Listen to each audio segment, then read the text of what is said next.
السلام علیکم ورحمۃ اللہ وبرکاتہ۔ ناظرین کرام، یہ آپ دیکھ سکتے ہیں سیلاب کی وجہ سے کتنے علاقے کتنے گاؤں ڈوبے ہوئے ہیں۔ اس سیلاب کی وجہ سے نہ جانے کتنے لوگ موت کے آغوش میں سو چکے۔ اس سیلاب کی وجہ سے نہ جانے کتنے بچے یتیم ہو گئے۔ ہم بھی پانی میں کھڑے ہوئے ہیں، اتنا سیلاب آیا ہوا ہے۔ یہاں پر ایک سوال پیدا ہوتا ہے کہ یہ آفتیں، یہ سیلاب، یہ مصیبتیں، پریشانیاں دے کر اللہ رب العالمین کیا کرنا چاہتا ہے؟ اللہ ہمیں عذاب دے کر کیا کرنا چاہتا ہے؟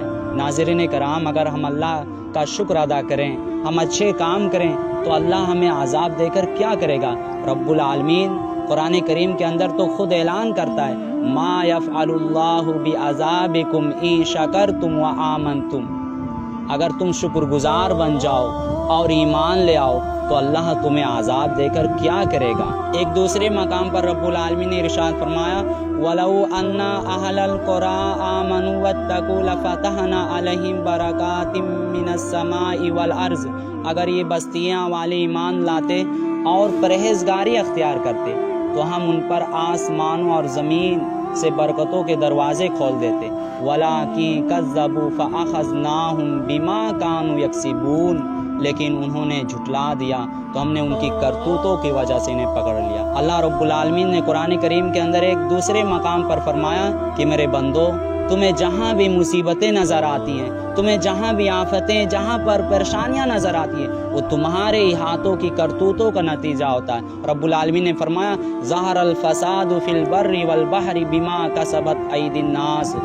لوگوں نے اپنے ہاتھوں جو کمائی کی ہے اس کی وجہ سے خشکی اور تری میں فساد پھیلا۔ اور یہ مصیبتیں، یہ پریشانیاں کیوں پھیلی؟ رب العالمین اسی آیت کریمہ کے اندر جواب دیتے ہوئے ارشاد فرماتا ہے، لِيُذِيقَهُمْ بَعْضَ الَّذِي عَمِلُوا لَعَلَّهُمْ يَرْجِعُونَ۔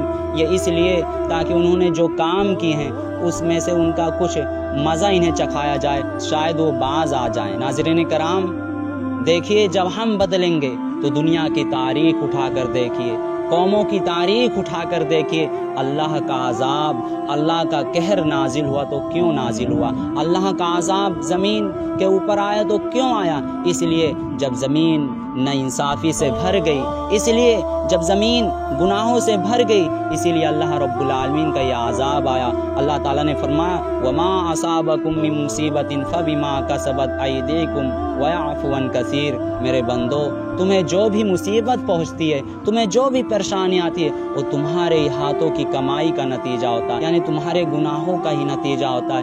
اور رب العالمین بہت سارے گناہوں کو تو معاف کر دیتا۔ اگر اللہ سارے گناہوں پر ہمیں سزا دے دے تو روئے زمین پر کوئی انسان باقی نہیں بچے گا۔ تو ایسے وقت میں ہمیں اور آپ کو اللہ تعالیٰ کی طرف رجوع کرنا چاہیے، توبہ استغفار کرنا چاہیے، اچھے کام کرنا چاہیے۔ اللہ رب العالمین سے بس میں یہی دعا کروں گا، اللہ اس سیلاب میں جتنے بھی لوگ پریشان ہیں، اللہ ان کی وہ پریشانی دور فرما۔ اے اللہ، اس سیلاب کی وجہ سے جتنے لوگ اس سیلاب میں غرق ہو گئے، اللہ ان کی مغفرت فرما، ان کے گھر والوں کو، ان کے رشتہ داروں کو صبر جمیل عطا فرما، آمین۔ وما علینا الا البلاغ۔ والسلام علیکم ورحمۃ اللہ وبرکاتہ۔